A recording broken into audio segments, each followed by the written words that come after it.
আল করিম foundation ইউকের পক্ষ থেকে আমরা নোয়াখালী হাজিপুর পৌরসভা পাশবাড়ি রাস্তায় আমরা আছি।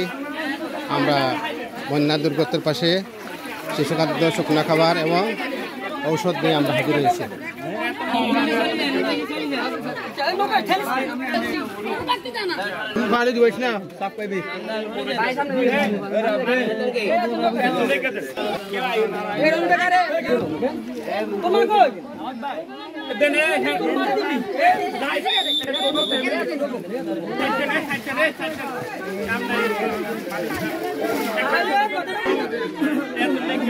আরে প্রতি ফ্যামিলিকে একটা দেন। হইল কি? এটা তো ঠিক আছে, এদিকে আরো বেশি, এদিকে হারাইলে বাড়ি করে